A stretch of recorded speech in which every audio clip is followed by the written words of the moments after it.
आगे स्टार्ट कर रहे हैं ऑर्गेनाइजेशन ऑफ डेटा। तो प्लीज आप सभी अपनी कॉपी में हेडिंग डालिए ऑर्गेनाइजेशन ऑफ डेटा सभी।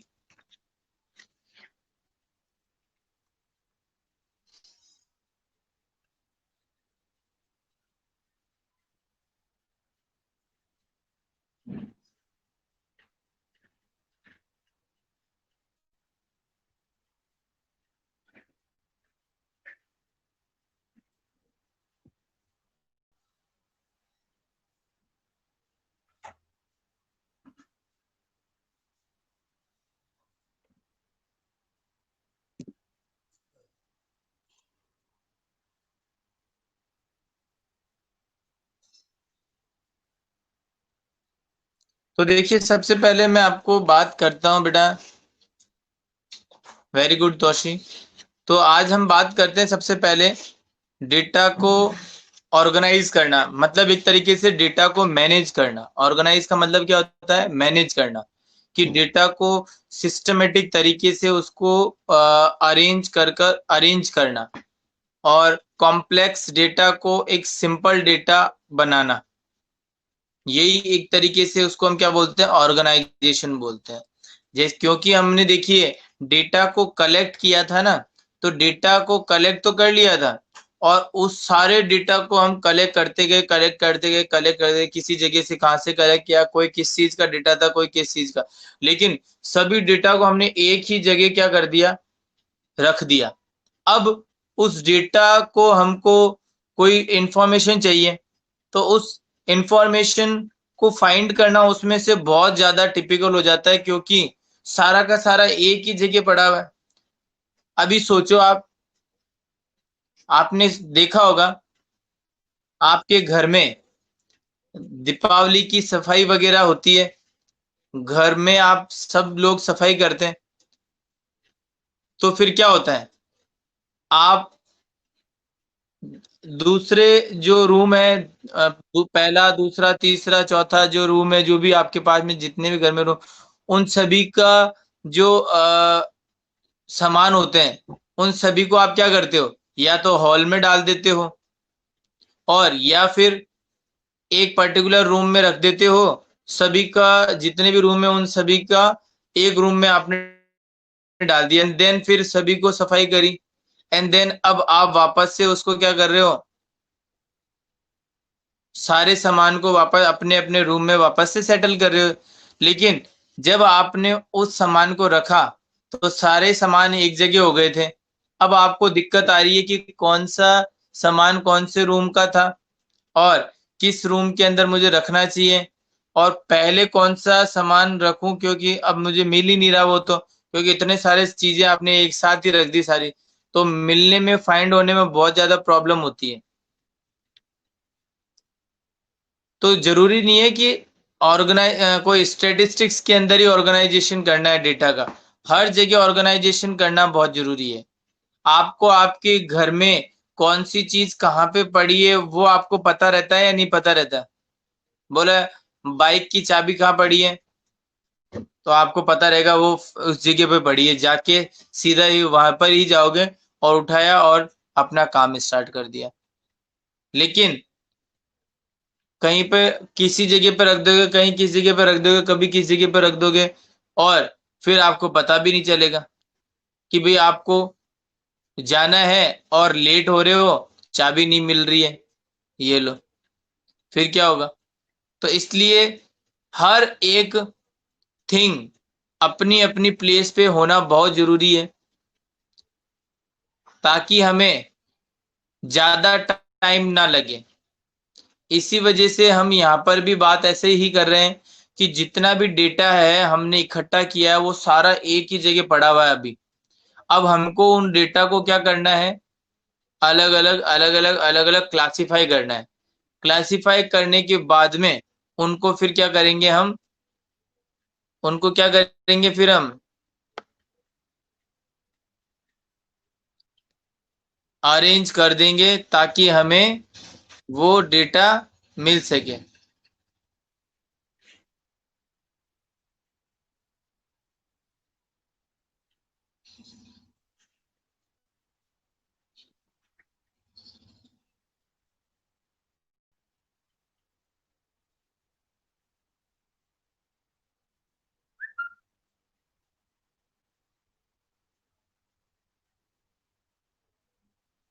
बुक्स का पता नहीं रहता आपको और बाकी सारी चीजों का पता रहता है। बहुत बढ़िया, शानदार। यही तो है आपकी गुणवत्ता, क्वालिफिकेशन, क्वालिटी, कॉमर्स की जो गुरु। इसी ऐसी थोड़ी बोला जाता है कॉमर्स वालों को। कॉमर्स वालों का तो अलग ही नाम होता है, उनकी क्वालिटी अलग है, सब चीजें मिलेगी सही ढंग से, केवल बुक्स के अलावा।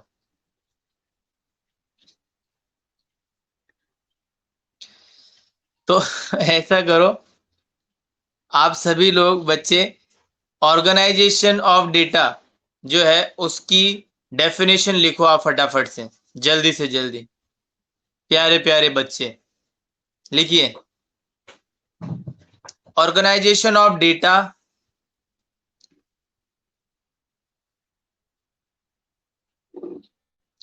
Organisation of data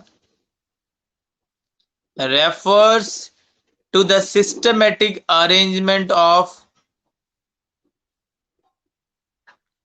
refers to the systematic arrangement of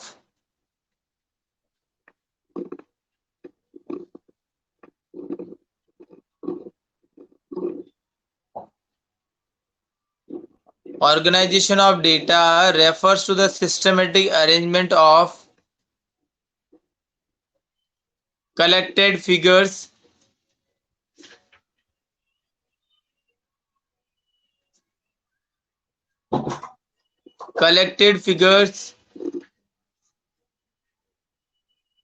bracket में लिख लेना रो डेटा, ब्रैकेट में लिखना है रो डेटा,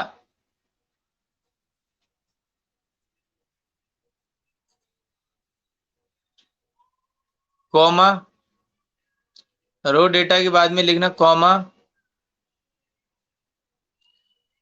आगे लिखो so that the data becomes easy, so that the data becomes easy, so that the data becomes easy to understand,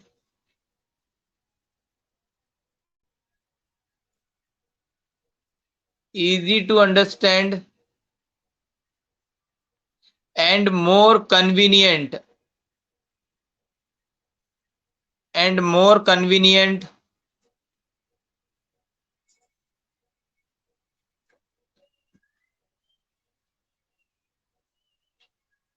and more convenient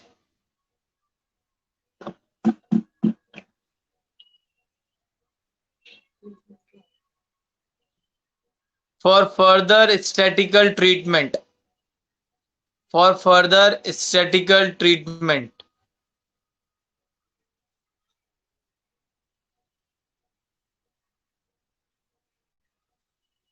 paper हो जाए तो लेकर आना, कल पेपर होके यहाँ पे लेकर आना। Paper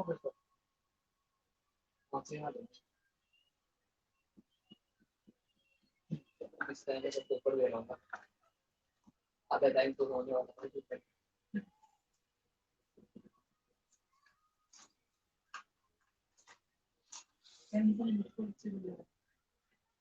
Again, I repeated this definition.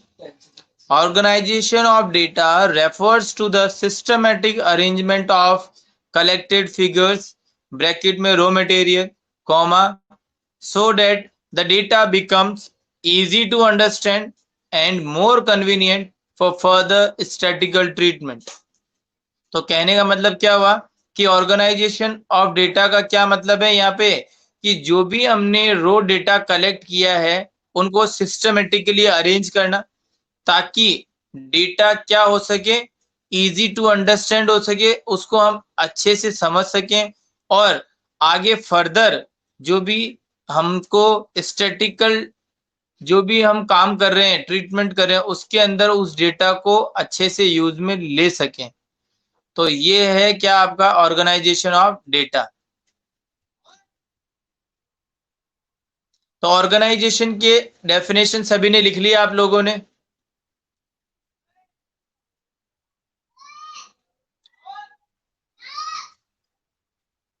Okay, तो अब बेटा आगे देखिए, हम क्लासिफिकेशन की बात कर रहे हैं, क्योंकि देखिए ऑर्गेनाइजेशन कैसे हो पाएगा, जो भी रॉ मटेरियल है उनको अलग अलग अलग अलग क्लासिफाई करेंगे हम। जैसे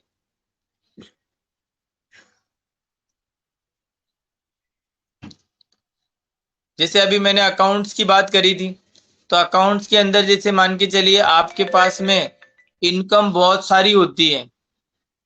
एक ऐसी इनकम होती है जो रेगुलरली होती रहती है, आपकी रेगुलर जनरेट होती है, और एक ऐसी इनकम होती है जो कि आपकी रेगुलर जनरेट नहीं होती है। तो फिर उस केस में हम कैसे उनको अलग अलग करेंगे, वो हम यहाँ पर देखेंगे। तो सबसे पहले क्लासिफिकेशन के बारे में हम बात कर रहे हैं। तो क्लासिफिकेशन की भी आप सभी बच्चे डेफिनेशन लिखिए। Classification is the process of, लिखिए,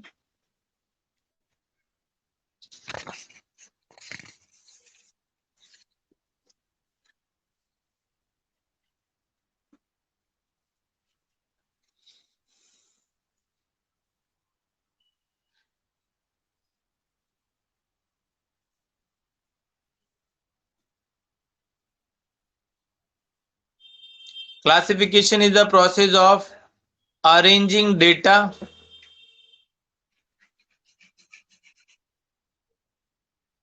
classification is the process of arranging data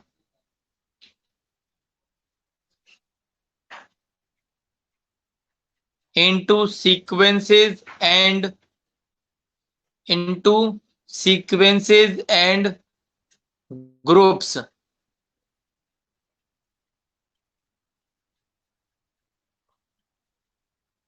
Classification is the process of arranging data into sequences and groups.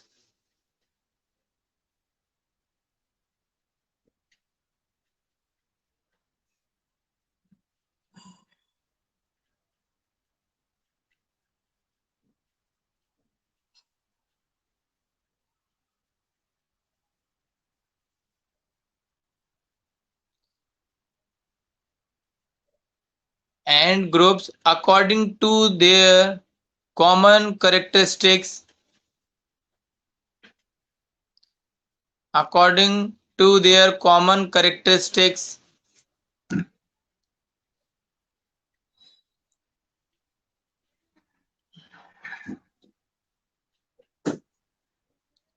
of separating them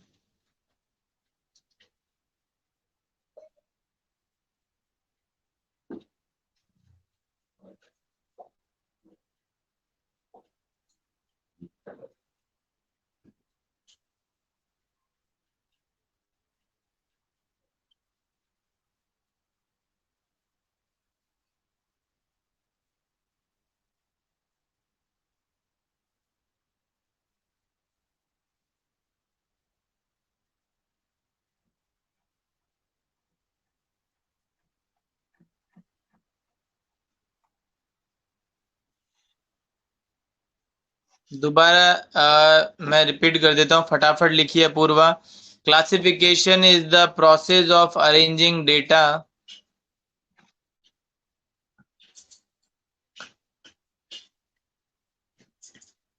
classification is the process of arranging data into sequences and groups.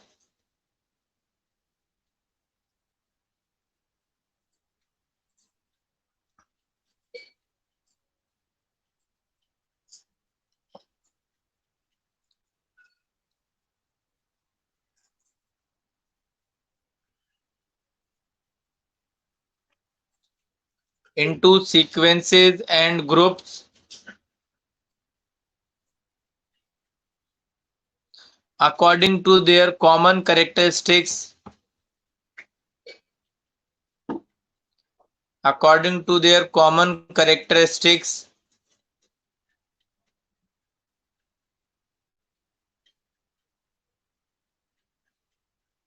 of separating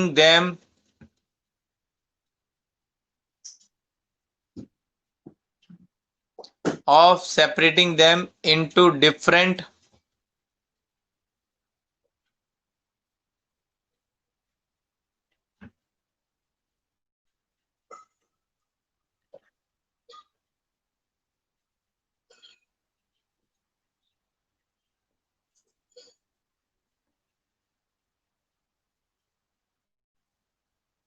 but related parts.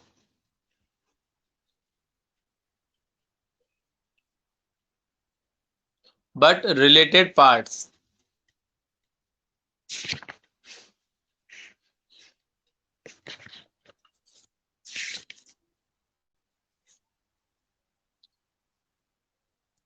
अब आप आगे देखिए, classification जो आपने किया है तो उसकी कुछ करेक्टरिस्टिक्स होती है, लेकिन अभी जैसे मैं एक एग्जांपल और देता हूं।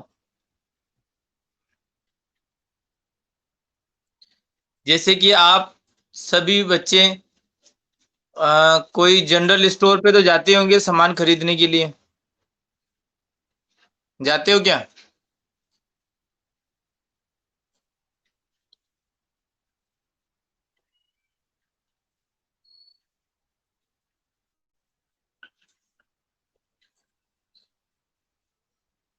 बिल्कुल।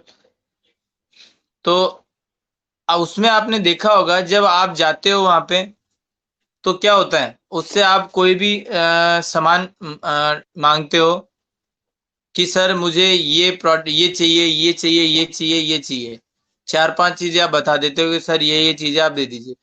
तो फिर उसको उसके शॉप पर आपने देखा होगा बहुत सारी वैरायटी पड़ी हुई रहती है, अलग अलग प्रोडक्ट भी होते हैं।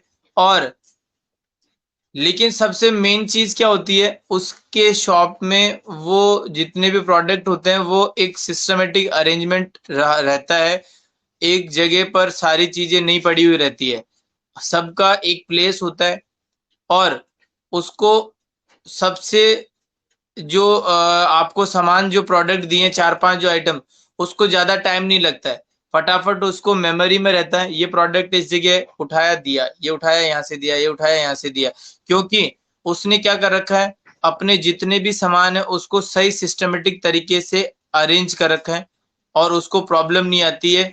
कोई भी कस्टमर उससे सामान लेने के लिए आता है तो तुरंत उसको फटाफट से दे देता है।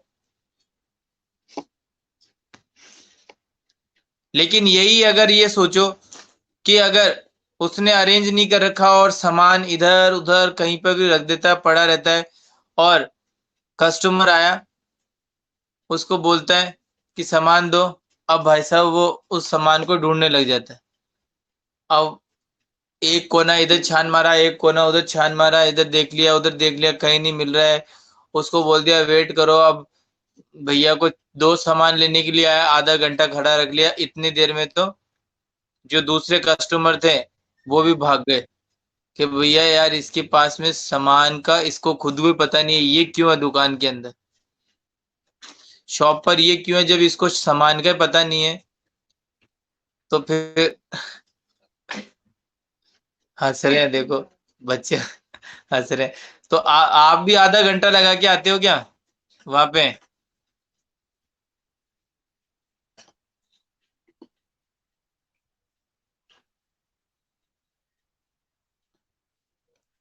No sir, no sir. अगर वो आधा घंटा लगा दे तो क्या करोगे फिर आप? वो आपको बोले सर रुक जाओ, थोड़ी देर रुक जाओ, मैम रुक जाइए, अभी मिल नहीं रहा है, ढूंढ रहे हैं, ढूंढ रहे हैं, थोड़ा सा और वेट करिए, फिर क्या करोगे?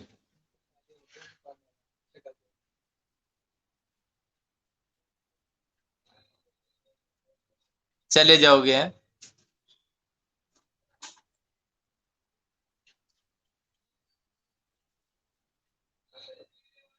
आप ऐसी शॉप पे जाओगे ही नहीं।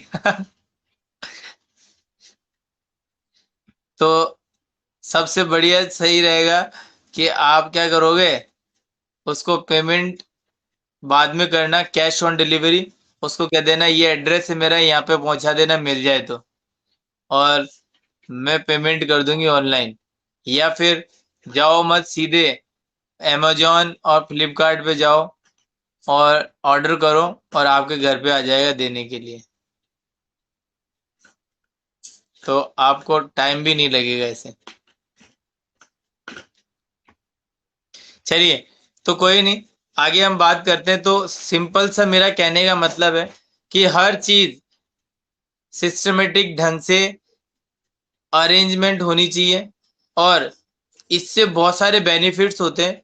आपका टाइम कम लगता है, सबसे मेन चीज तो यही है, आपका टाइम कम लगता है, ठीक है ना। और ज्यादा आप परेशान भी नहीं होते हो।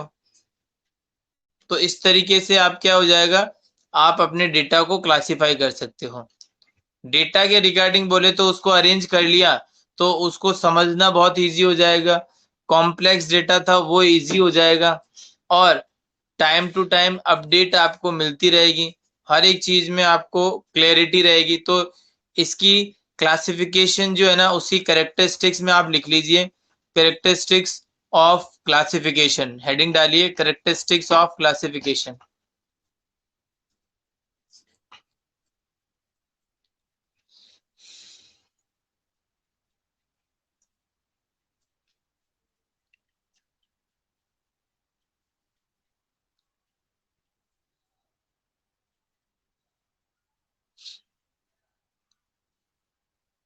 लिखिए इसके अंदर, it makes easy to understand data. मतलब ये क्या करता है, हमारे डेटा को इजी कर देता है ताकि हम उसको क्या कर सके, अंडरस्टैंड कर सकें।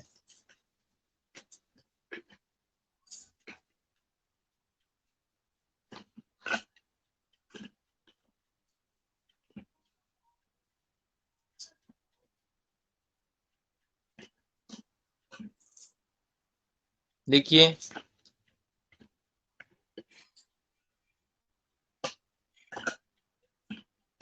देखिए, it is suitable,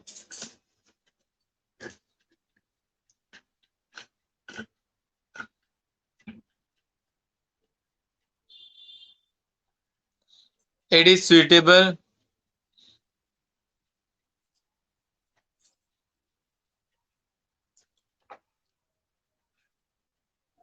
where where the data is very complex।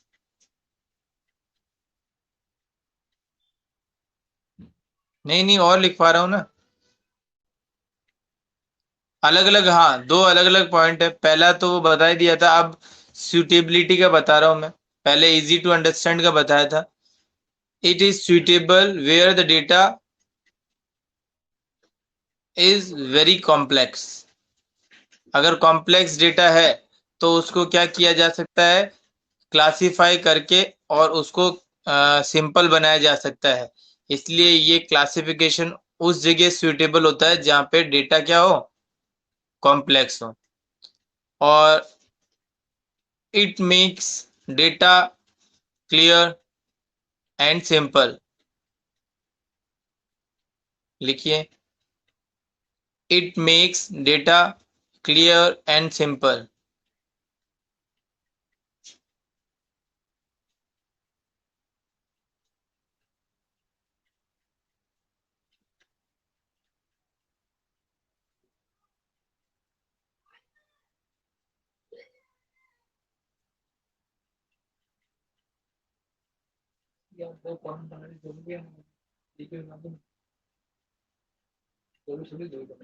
जब वो कंपैरिजन वाला आया ना, कंपैरेटिव स्टेटमेंट, तब तो बनानी पड़ेगी।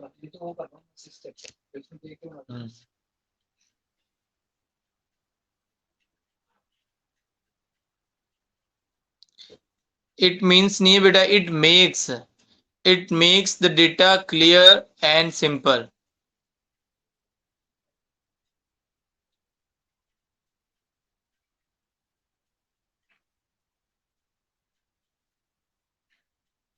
हाँ, makes, MEKES, makes.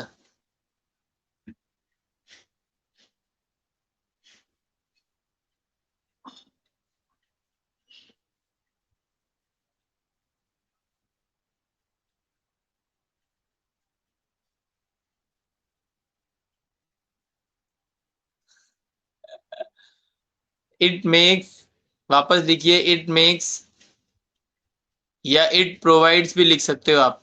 It provides the data flexibility.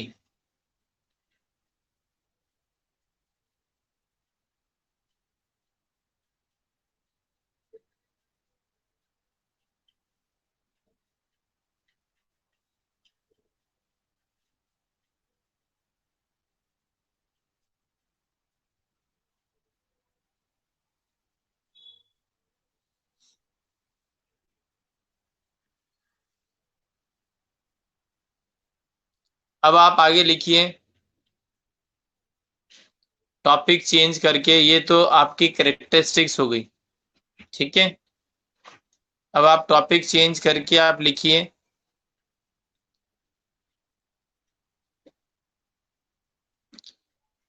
Basis of classification.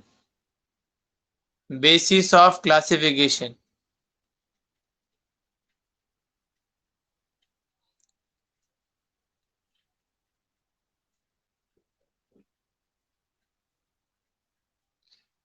लिखिए आगे, नेक्स्ट टॉपिक लिखिए, बेसिस ऑफ क्लासिफिकेशन।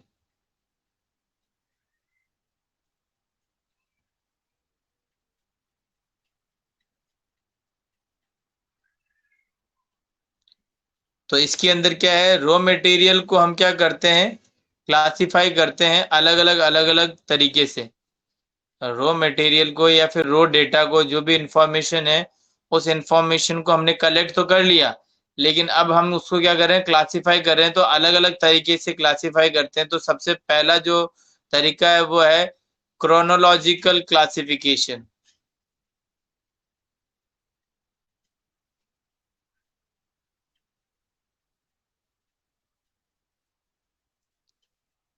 तो सबसे पहला आप लिखिए क्रोनोलॉजिकल क्लासिफिकेशन के अंदर, क्रोनोलॉजिकल क्लासिफिकेशन में आप लिखना स्टार्ट करिए। सुधीर, आती है ना स्पेलिंग क्रोनोलॉजिकल?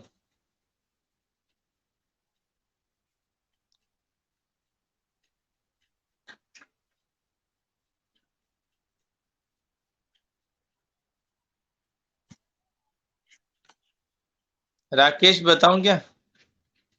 वेरी गुड, क्या बात है सुधीर, बढ़िया बढ़िया। राकेश, यहाँ से देख लेना कोई स्पेलिंग नहीं आए तो तेरे को।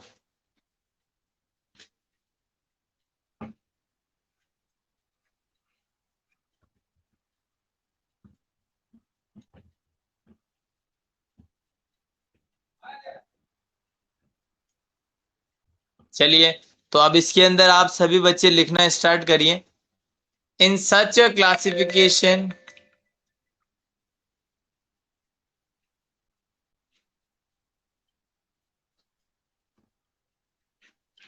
इन such a classification,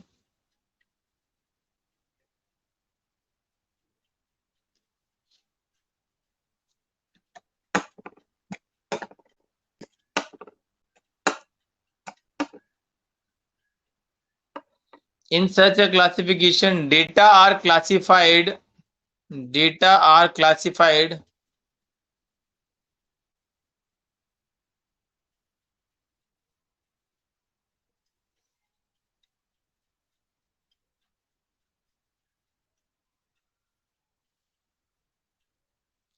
in such a classification data are classified either in ascending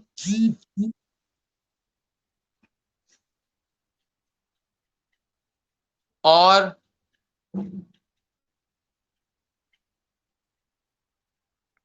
either in ascending or in descending order.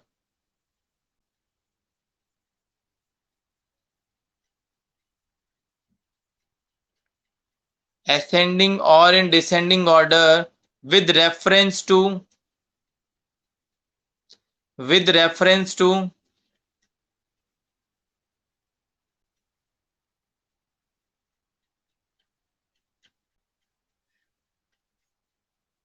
with reference to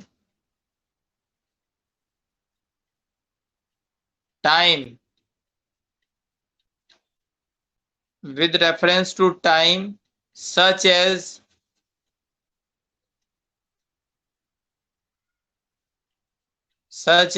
years, comma, quarters, comma, months, weeks, etc.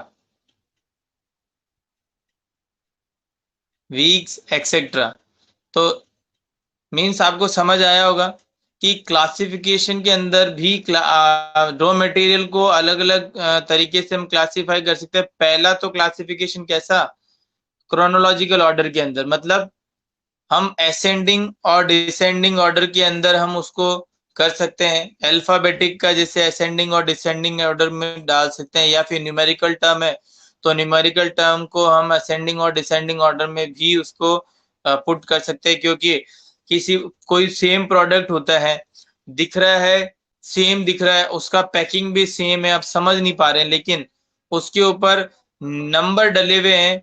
जैसे कि 12 number है एक product के ऊपर, एक के ऊपर 13 है, एक के ऊपर 14 है, एक के ऊपर 15 16 ऐसे डले हुए नंबर। तो आप क्या करोगे, उसको असेंडिंग ऑर्डर में उसको क्या कर दोगे, अरेंज कर दोगे। तो उसमें आपको पता चलेगा ये सीरीज इस तरीके से चल रही है, सीरीज इस तरीके से चल रही है। तो आपको किसी ने बोला 24 नंबर का प्रोडक्ट चाहिए, तो अब वो आपको सीधा जाके वो 24 नंबर का प्रोडक्ट ही उठाना है। तो इस तरीके से आपको वहां पे पता चल जाएगा। नहीं अदरवाइज वही बात, अगर आपने सही से उसको अरेंज नहीं किया तो 24 नंबर के प्रोडक्ट को ढूंढते रहो, वो होगा शॉप में लेकिन आपको कभी मिलेगा नहीं, और वो जब एक्सपायर हो जाएगा, खराब हो जाएगा, तब मिलेगा, तो उसका क्या यूज होगा फिर।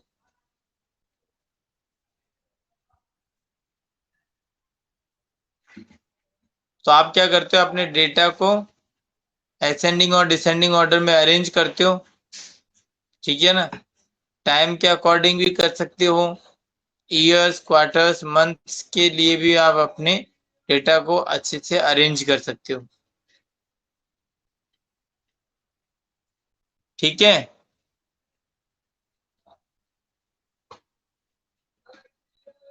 आया सभी को समझ में।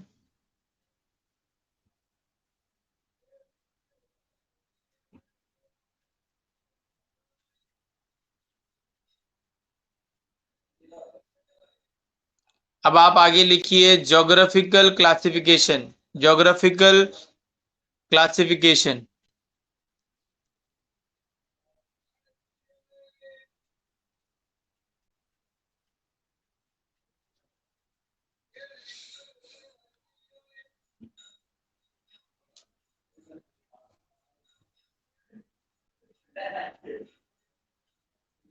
तो आप लिखिए इसके अंदर ज्योग्राफिकल क्लासिफिकेशन को हम क्या भी बोलते हैं, उसके आगे और लगा के भी लिख लो स्पेशल क्लासिफिकेशन। स्पेशल वो स्पेशल नहीं, SPATIAL, स्पेटियल बोल सकते हो इसको आप।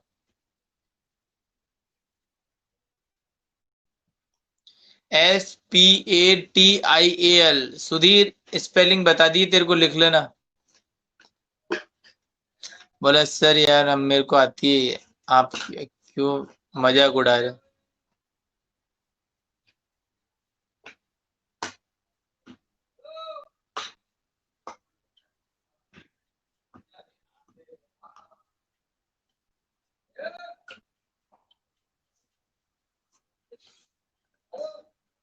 तो आप इसके अंदर लिखना स्टार्ट करो।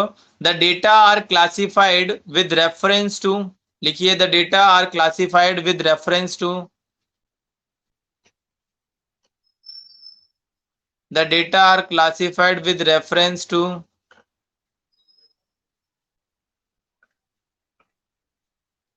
the data are classified with reference to geographical place, geographical place,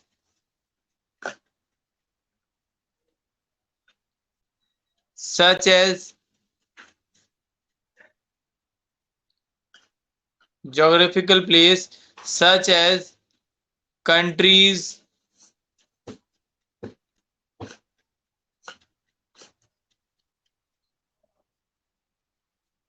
countries, comma states,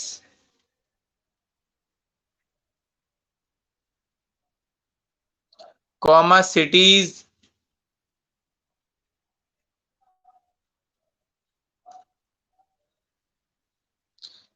comma districts,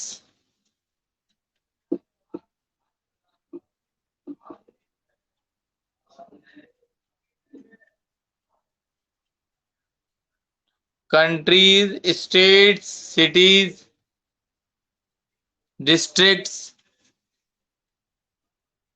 comma block,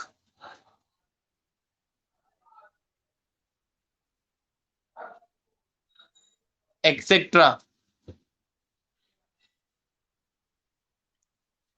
तो अब देखिए हम क्या करते हैं, हमारे डेटा को जो हमने कलेक्ट किया है उसको हम ज्योग्राफिकल रेफरेंस से हम ज्योग्राफिकली उसको अरेंज करते हैं।